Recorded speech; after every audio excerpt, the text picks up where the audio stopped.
The following segment is sponsored by Smith Injury Law and 300hurt.com.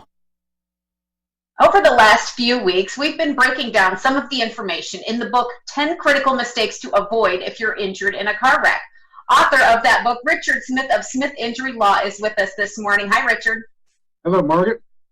Before we break down the final tips in this series for our viewers, tell us a little bit about yourself and your areas of practice.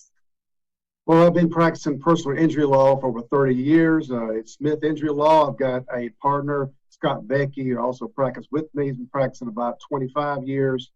Licensed in North Carolina and South Carolina. We handle automobile accidents, workers' compensation claims, and Social Security disability claims as well. All right, well, let's dive into the 10 critical mistakes to avoid if you're injured in a car wreck. Mistake number 8, in no particular order, is failing to pursue other types of cases that may arise out of the automobile accident. What happens there? Well, there are several possible types of cases that you may be unaware of, and sometimes even lawyers make that mistake as well. If you're in an accident, let's say the accident involves your tire blowing out, either the defendant's or your tire blowing out, you may not realize you may have a products liability claim against the tire manufacturer for a tire blowout case. Also types of cases in which your vehicle is damaged much more severely than it should have been. Maybe you see a lot in a trucking accidents where the truck flips over and the top of the truck is smashed.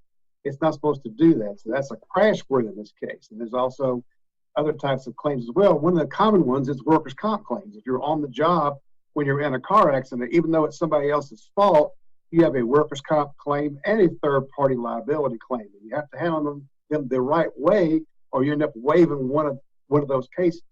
All right, so a lot of extra factors people might not always consider. Mistake number 9 is failing to negotiate down the medical bills and liens. This happens because people assume they don't have the leverage to negotiate, right?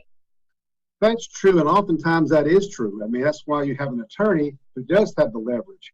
Most healthcare providers will not reduce significantly with individuals, and especially hospitals. They require payment in full, or they give you maybe a 10% cash discount.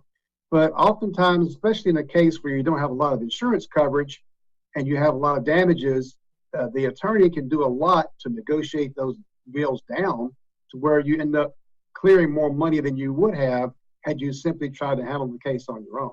All right, mistake 10 in your book is choosing the wrong healthcare provider. What do people need to keep in mind when selecting a doctor? Well, that's a very complicated area because most people don't know what their doctor's beliefs are when it comes to personal injury claims. Usually, a good doctor who treats the patient fairly will be helpful regardless, but sometimes you get situations where the doctor has a political opinion or they don't believe in personal injury claims, and they will actually write things in your records that hurt your case and not be very helpful. Also, you have some doctors who will overtreat patients, and some will undertreat patients. So it's all about, it's basically a matter of opinion, but most PI attorneys like myself have worked with enough doctors in the area to know which doctors are better for these types of cases than others. And I've had some doctors simply not believe their client and damage their case. And obviously, that's a big issue. And we want to make sure that the doctor is on your side and supports you and takes your position. Because the worst thing you can have is your own doctor saying that they don't believe your injuries are related to the accident, or that you're exaggerating your pain or something like that. And a lot of times that's something that's very hard to really determine. It's oftentimes just the opinion of the doctor. Well, a lot of pieces in that book that most people wouldn't think about. It's really easy to read. Anybody can request the book from you. The number is 300hurt for Smith Injury Law. That number on the screen now. Get in touch with Richard Smith by calling 300hurt or visit 300hurt.com. Richard Smith of Smith Injury Law, thanks so much for joining us today. Thank you, Margaret. Look forward to seeing you again soon. Me too.